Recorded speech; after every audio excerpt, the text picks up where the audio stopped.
60 seconds with the car. Alright, what's your hometown? Where you from? Maryland. Alright, where's your birthday? August 8th. Alright, what's your favorite color? Pink. Okay, what's your dream occupation? Real estate. Ooh, I like that. Okay, what's your biggest pet peeve? Mean people. I don't like mean people either. On September 5th, detectives from the Prince George's County Police Department's Homicide Division developed probable cause to present charges for the murder of Dara Thompson. Criminal charges were issued for first-degree and second-degree murder. This is Dara Thompson. She was 19 years old, a good daughter, a young woman who gave a whole year of her life to community service and had everything going for her. One night she left home to put gas in her car, and she never came back. And what investigators found when they started putting her last hours together is going to stay with you. Before we get into what went wrong that night, you need to know who Dara actually was, because after she died, the internet came for her character in a serious way, and her mother had to get in front of cameras and beg people to stop. So let's set the record straight before anything else.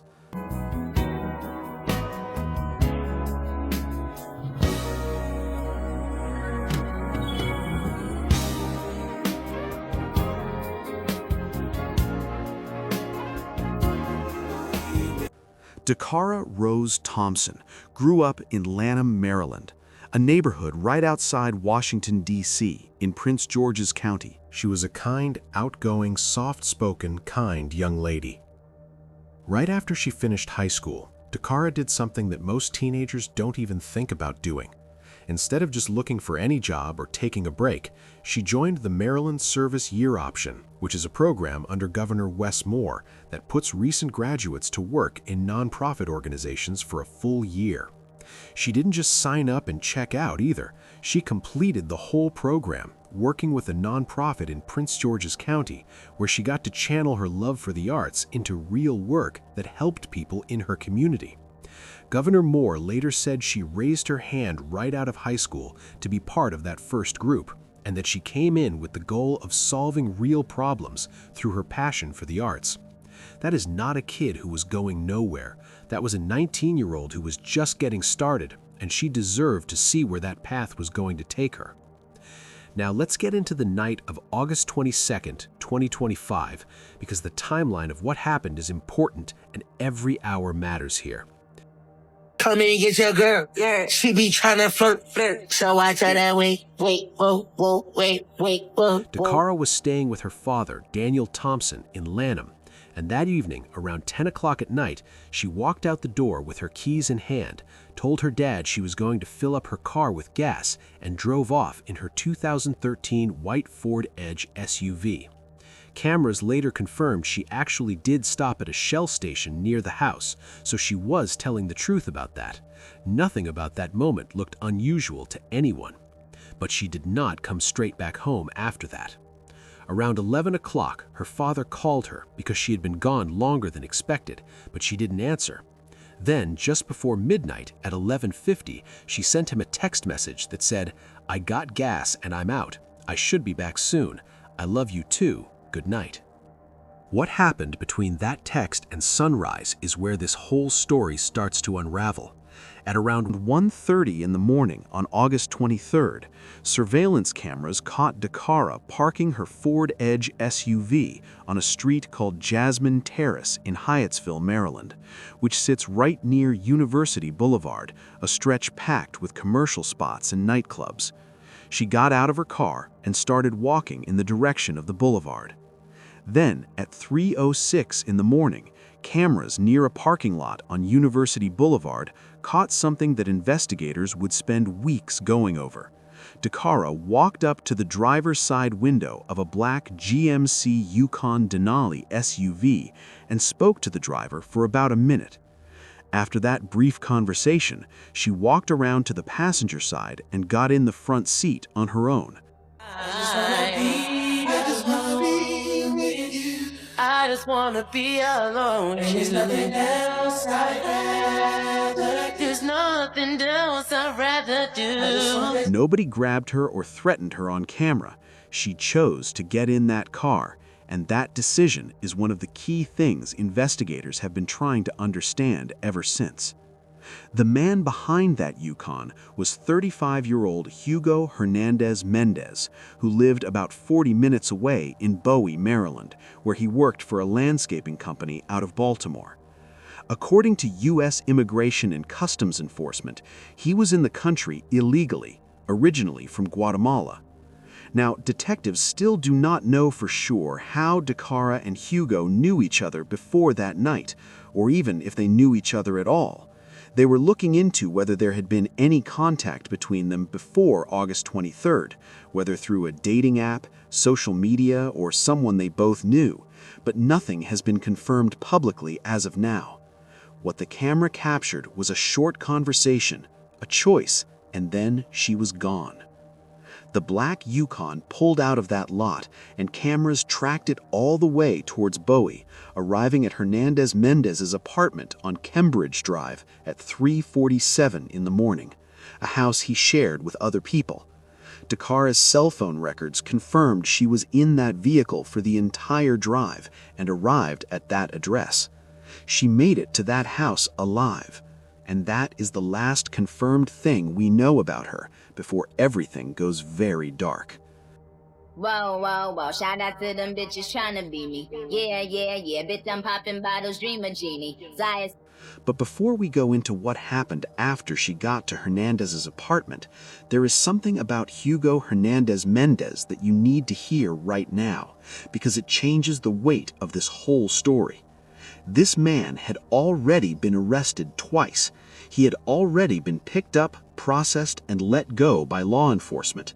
And the reason that matters so much is that if the system had done what it was supposed to do even one of those times, Dara Thompson would very likely still be alive. Just 4 months before this night, on April 2025, U.S. Park Police stopped Hernandez Mendez on the Baltimore-Washington Parkway for drunk driving. He was in the same black GMC Yukon, and he handed officers an expired D.C. driver's license. His immigration status was there to be seen, and he was still released on a court date with no immigration hold, no deportation process, and no real consequences.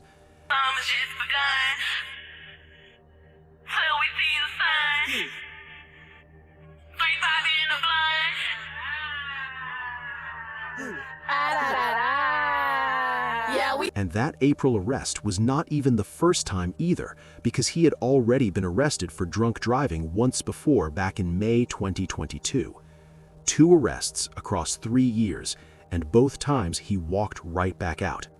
Back in Lanham, meanwhile, Daniel Thompson stayed up waiting for his daughter to come home, and she never did. By 9 o'clock that evening on August 23rd, he filed a missing persons report with Prince George's County Police. Her Ford Edge was eventually found still parked on Jasmine Terrace, right where cameras had caught her leaving it. Her purse was sitting inside the car, but her phone was not there, and that phone had gone dark at 5 o'clock in the morning, less than 2 hours after the Yukon arrived at that house in Bowie. For 8 full days after Dara Thompson was reported missing, her family had no idea where she was or what had happened to her. Her mother, Carmen, organized vigils in the community. They put together a GoFundMe so they could pay private investigators to help with the search. They were out there physically walking fields and brushy areas near the last place her phone had pinged. They were doing everything a family does when someone they love goes missing and the days keep passing with no answers. Then on August 31st, Maryland State Police got a routine call about a car that had broken down on the South River Bridge on Route 50 in Annapolis. Officers went out to handle what looked like a basic traffic situation, and while they were there, one of them noticed something down below the bridge, about 30 feet down on the grassy riverbank. It was the nude body of a young woman. That was Dara Thompson. The body had already been there for days. I really don't know the words I can gather to say how I'm feeling right now. I'm so broken. I'm so broken. Nobody should have to experience what I'm feeling right now as a parent. It's an undescribable feeling. I just want I want my daughter back safely. He found multiple fractures, including breaks to the skull and face, which were consistent with falling or being thrown from the height of that bridge. Prosecutors believe those injuries happened after Dara was already dead, meaning whoever put her there threw her off the bridge to try to get rid of the evidence, not that the fall was what killed her. The full cause of death has not been officially released because the case is still going through the courts, but investigators are treating it as a homicide. When detectives went into the house on Cambridge Drive in Bowie with their search warrants, they focused on his bedroom. What they found in that room was enough to tie him directly to her death. There was blood, a strand of hair from a wig that matched one Dara was known to wear, and a fingernail that matched one that was missing from her hand when her body was found. They also found women's underwear and lingerie in that same room. I'm exhausting any resource, anything that I can think of. I noticed this yesterday when I rode by to go to the location. I noticed it from my right view when I was riding by, and I made a note to come back and check here also this morning. Despite several hours of searching along the stream bed, Carmen and Daniel Thompson came up with nothing new.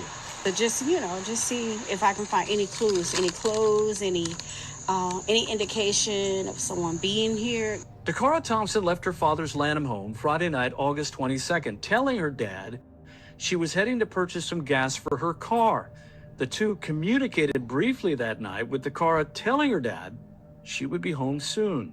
Dara's purse with credit cards and cash was still inside the vehicle, but her phone and key fob were gone. I'm scared, but I'm still hopeful. Items that pointed to other women having been in that space at other times. Investigators flagged that as a possible pattern, though they have not officially connected those items to any other cases at this point. The witness accounts from people who were in that house that night are what really fill in the picture of what was going on in that bedroom. Court documents say that at around 5 in the morning, other people living in the house heard sounds coming from Hernandez Mendez's room, sounds that resembled sexual activity, but that the witness described as sounding like someone was not enjoying it. That is a direct quote from the court filing. Prosecutors have not officially charged Hernandez Mendez with a sexual offense, so that detail has not been confirmed in a formal legal sense. But that is what someone in that house heard happening behind that closed door while Dara was inside. Later that morning, a neighbor noticed that the black Yukon was gone from where it was normally parked, which was unusual for a Saturday when Hernandez Mendez usually had no work.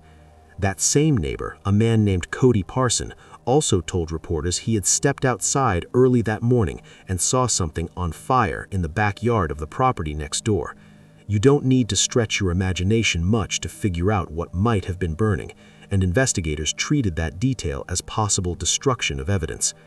When police brought Hernandez Mendez in for questioning, he told them he had been at the Galaxy nightclub on University Boulevard that same night, which is right across from the Family Dollar, near where the surveillance footage shows Dara getting into his car. He denied having anything to do with her death and claimed he did not know who she was. That story runs directly into the wall of surveillance camera footage showing her getting into his vehicle, combined with the cell tower data placing her phone at his house right up until it stopped working.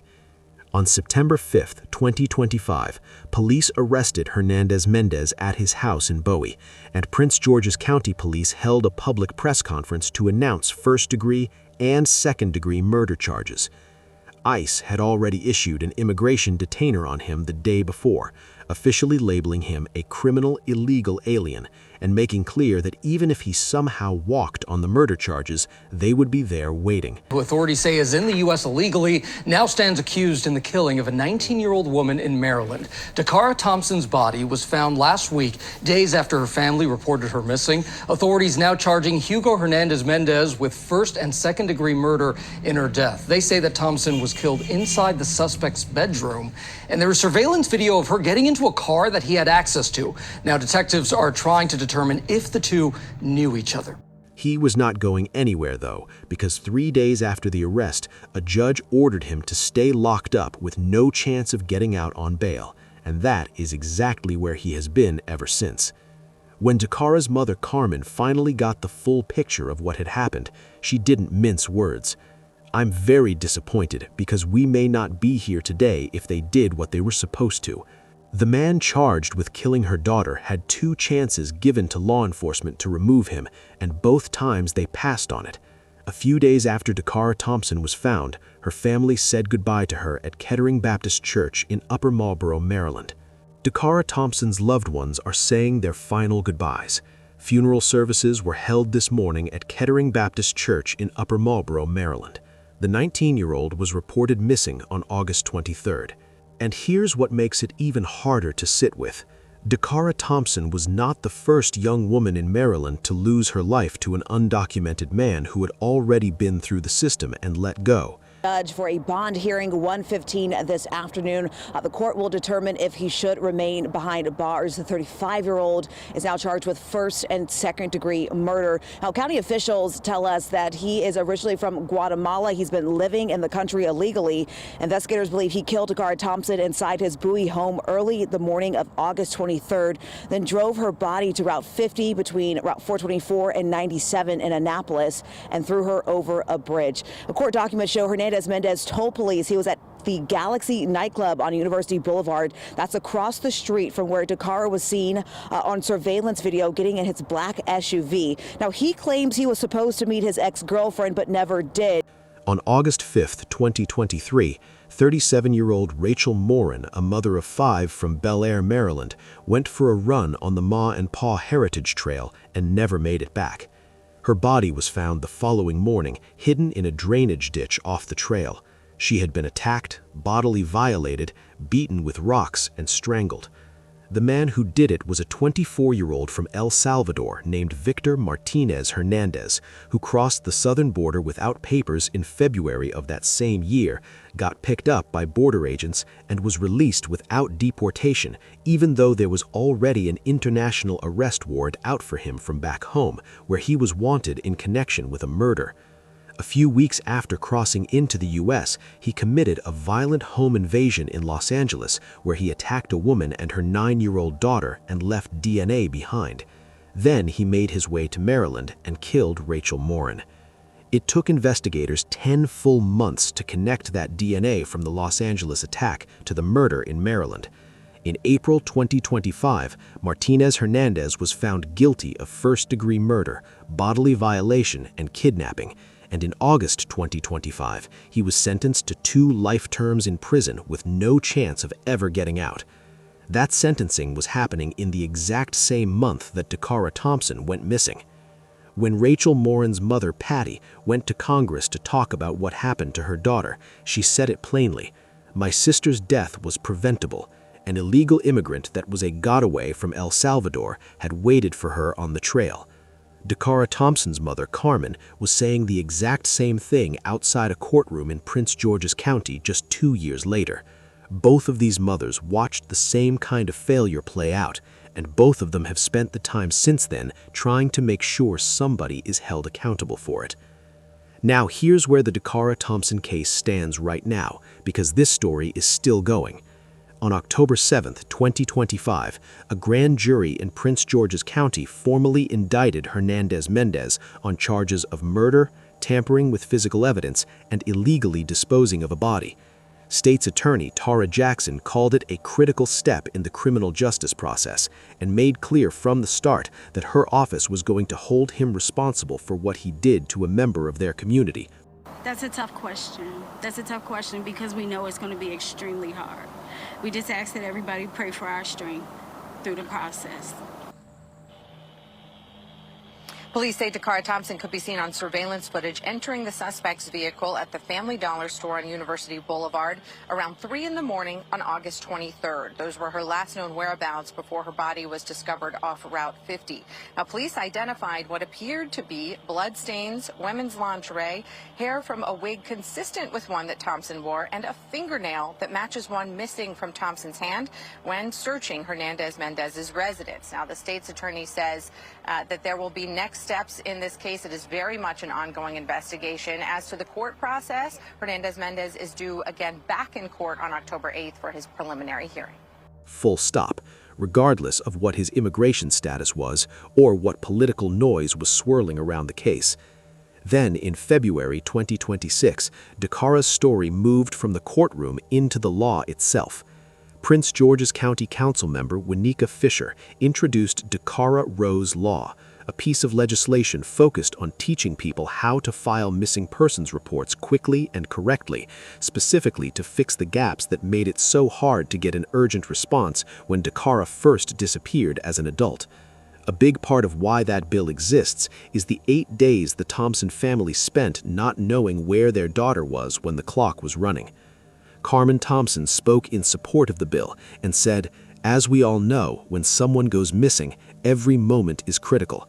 If we can educate the public about how promptly missing reports are filed, uploaded, and immediately go active in the system, we can potentially increase the success rate of finding adults over the age of 18. She turned her grief into something that could actually protect other families, and that deserves to be recognized. Tell me, what does it look like in heaven? Is it peaceful? Is it free like they say? Does the sun shine bright forever? Have your fears and your pain gone away? 'Cause here on earth it feels like everything good is missing since you left. And here on earth everything's different. There's an emptiness. Oh, I hope you're dancing in the sky. I hope you're singing in the angels' choir. And I hope the angels know what they have. I bet it's so nice up in heaven since you arrived. So tell me, what do you do up in heaven? In March 2026, the defense tried to move the trial out of Prince George's County, arguing that the combination of heavy media coverage and comments from politicians made it impossible for Hernandez-Mendez to get a fair hearing locally. The judge said no, ruling that the people of Prince George's County had every right to sit on that jury because this crime happened in their community and touched their lives. Carmen Thompson had been in the courtroom for almost every hearing by that point, and she supported the decision fully. "It's very important to me. This is where the crime was committed. I just didn't feel like he should be accommodated. We're the victims in this, and we just want justice for our daughter." The trial is scheduled to begin in September 2026 in Prince George's County Circuit Court, and when that day comes, everything we walked through in this video will be laid out in front of a jury. There is one last thing worth saying before we close, and it goes back to something Carmen Thompson raised very early on when she saw what people were saying about her daughter online. She asked everyone to stop digging into Dakara's choices that night as if those choices were somehow evidence that she deserved what happened to her. She was a 19-year-old who made a decision that she had absolutely no reason to think would cost her everything. She was young, out at night, and she talked to a man and got in his car, something that people do every single day all over the world. She was just 19. She was just getting started, and the people and systems that were supposed to catch Hugo Hernandez-Mendez before this night ever happened had already been given their chances and wasted them. What do you think about Carmen's statement regarding Dakara's choices? Let me know what you think in the comments section. Also, click on one of the cards on your screen to see more videos like this. See you in the next one. Feeling, I want my daughter back safely. I do. Heard anything from police that could help locate her? Have they been communicative with you? Is there anything new since we spoke with you on Friday that you can share that people watching might want to know or think about? PG County Police is working hard behind the scenes. They've made this case a priority, which I appreciate so much. With our efforts and their efforts put together, we are working so hard to try to get her back.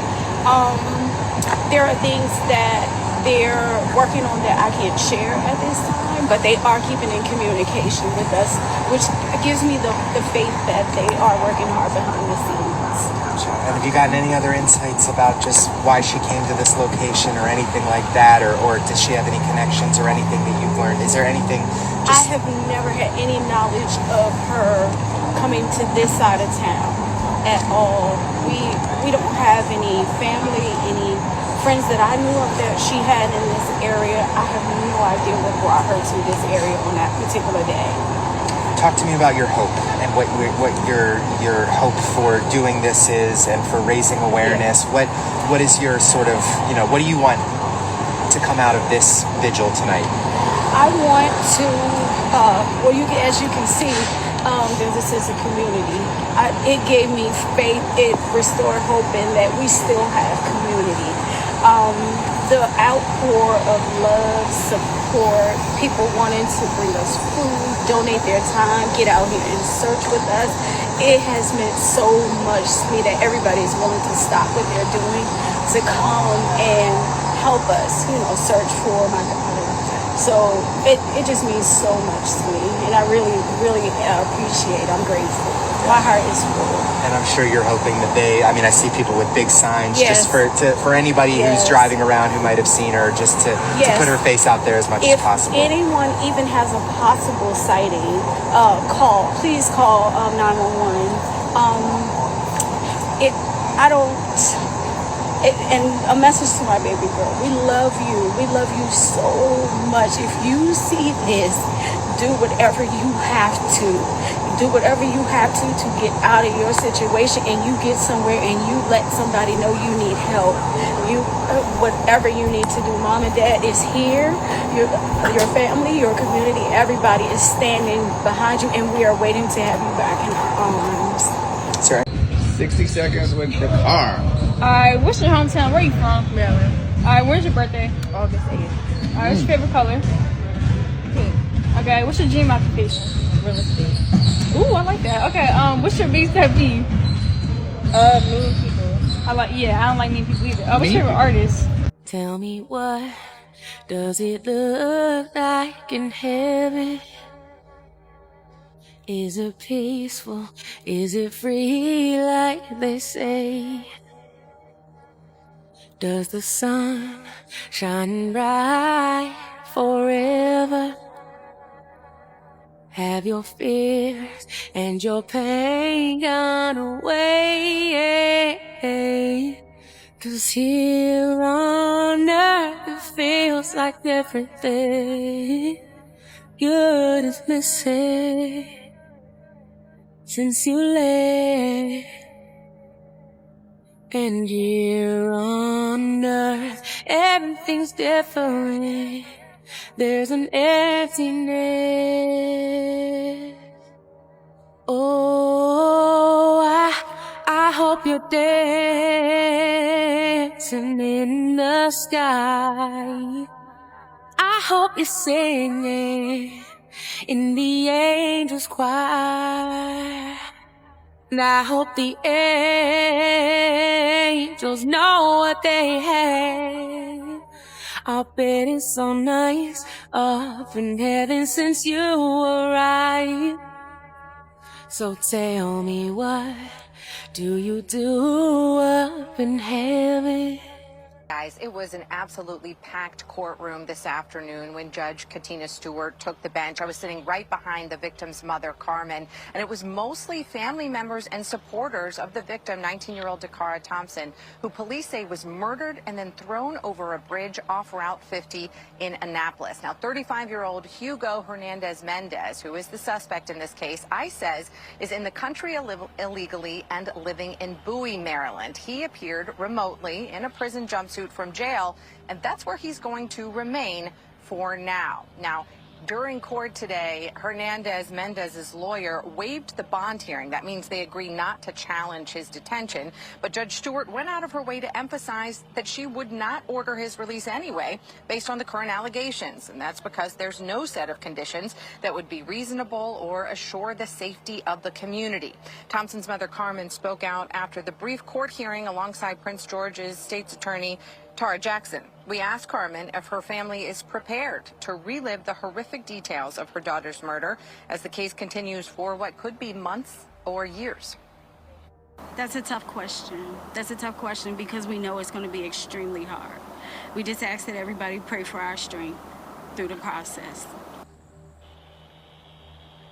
Police say Dakara Thompson could be seen on surveillance footage entering the suspect's vehicle at the Family Dollar store on University Boulevard around 3 in the morning on August 23rd. Those were her last known whereabouts before her body was discovered off Route 50. Now, police identified what appeared to be bloodstains, women's lingerie, hair from a wig consistent with one that Thompson wore, and a fingernail that matches one missing from Thompson's hand when searching Hernandez-Mendez's residence. Now, the state's attorney says that there will be next steps in this case. It is very much an ongoing investigation. As to the court process, Hernandez-Mendez is due again back in court on October 8th for his preliminary hearing. Katie, what did the state's attorney say about his status as someone in the country illegally? Well, we asked about that. She said that's not her primary concern right now and that her focus is on justice for the victim and for the victim's family.